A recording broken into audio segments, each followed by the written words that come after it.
నమస్తే welcome to yo-yo TV తెలంగాణలో BJP మళ్లీ యాక్టివ్ మూడ్లోకి వచ్చింది. అసెంబ్లీ ఎన్నికల్లో గతం కంటే ఎక్కువ సీట్లను గెలుచుకుంది. ఆ జోష్తోనే లోక్సభలో కూడా తన సత్తా చాటాలని చూస్తోంది బీజేపీ అధిష్టానం. అందుకోసం మరోసారి బీజేపీ జాతీయ ప్రధాన కార్యదర్శి ఎంపీ బండి సంజయ్ను రంగంలోకి దింపుతోంది.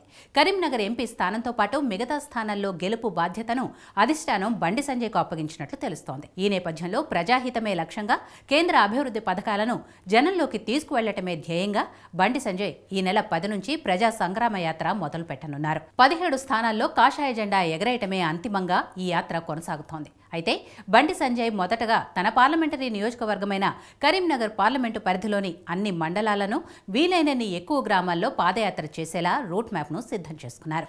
అందులో భాగంగా కొండగట్టు అంజన్న సన్నిధిలో పూజలు నిర్వహించి మేడిపల్లి కేంద్రం నుండి బండి సంజయ్ తన యాత్రను ప్రారంభించనున్నారు. ఈ యాత్ర తొలి విడతలో వేములవాడ, సిరిసిల్ల నియోజకవర్గాల్లో చేపట్టనున్నారు. సిరిసిల్ల జిల్లాలోని తంగళ్లపల్లి తొలి విడత ముగింపు సభను నిర్వహించనున్నారు. తొలి దశలో మొత్తం 119 కిలోమీటర్ల మేర యాత్ర చేయనున్నారు.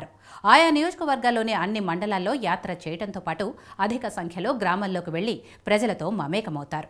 వారి సమస్యలను అడిగి తెలుసుకుంటారు. నరేంద్ర మోడీ ప్రభుత్వం గ్రామాల, పట్టణాల అభివృద్ధికి వెచ్చించిన నిధులను, అమలు చేస్తున్న సంక్షేమ పథకాలను వివరిస్తారు. మరోవైపు యాత్ర సందర్భంగా కరీంనగర్ పార్లమెంటు నియోజకవర్గ పరిధిలో అన్ని మండలాలు, మున్సిపాలిటీల మీదుగా యాత్ర చేసేలా రూట్ మ్యాప్ రూపొందిస్తున్నారు. ఎన్నికల నోటిఫికేషన్ వెలువడే వరకు బండి సంజయ్ యాత్రను కొనసాగించేలా బీజేపీ నేతలు షెడ్యూల్ను రూపొందించే పనిలో నిమగ్నమయ్యారు. తొలి రోజు కొండగట్టు అంజన్న సన్నిధిలో ప్రత్యేక పూజలు నిర్వహించిన అనంతరం మేడిపల్లి మండల కేంద్రంలో బండి సంజయ్ పాదయాత్ర ప్రారంభమవుతుంది. అనంతరం కొండాపూర్, రంగాపూర్, భీమారం, మన్నెగూడ, బొమ్మెన, దూలూరు, సిరికొండ, కదలాపూర్ వరకు యాత్ర చేస్తారు. యాత్రలో భాగంగా ఓ గ్రామం నుంచి మరో గ్రామానికి వెళ్లే క్రమంలో వాహనంపై వెళ్తారు. గ్రామాల్లో మాత్రం పాదయాత్ర చేస్తూ ప్రజలతో మమేకమవుతారు. ప్రతి అసెంబ్లీ నియోజకవర్గంలో సగటున 3 రోజుల చొప్పున యాత్ర చేసేలా రూట్ మ్యాప్ ఖరారు చేశారు.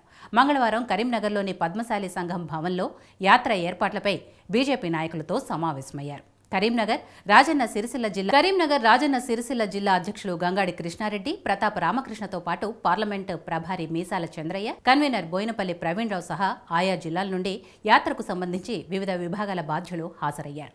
ఈ సందర్భంగా బండి సంజయ్ మాట్లాడుతూ ప్రజా సంగ్రామ యాత్ర విజయవంతంతో తెలంగాణలో బీజేపీ రూపురేఖలే మారిపోయాయని, అదే తరహాలో కరీంనగర్ పార్లమెంటు పరిధిలో చేపట్టే యాత్రతో నియోజకవర్గంలో బీజేపీ తిరుగులేని శక్తిగా ఆవిర్భవించబోతోందని అన్నారు.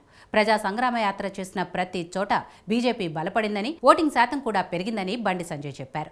తాజాగా చేపట్టే యాత్రతో కరీంనగర్ పార్లమెంటు నియోజకవర్గంలో పార్టీ రూపురేఖలే మారిపోతాయని, రాబోయే ఎన్నికల్లో ఎంపీ సీటుతో పాటు స్థానిక సంస్థల్లో ఎన్నికల్లో అత్యధిక స్థానాలను బీజేపీ కైవసం చేసుకోవడం తథ్యమన్నారు. రాష్ట్ర వ్యాప్తంగా బీజేపీ పవనాలు వీస్తున్నాయని, పార్లమెంటు ఎన్నికల్లో తెలంగాణలో బీజేపీ 17 ఎంపీ స్థానాలను కైవసం చేసుకోవటమే లక్ష్యంగా పనిచేస్తుందన్నారు. రాష్ట్రంలో 11 ఎంపీ స్థానాలు బీజేపీ గెలుచుకోవటం తథ్యమని జాతీయ మీడియా, సర్వే సంస్థల నివేదికలు స్పష్టం చేస్తున్నాయని అన్నారు.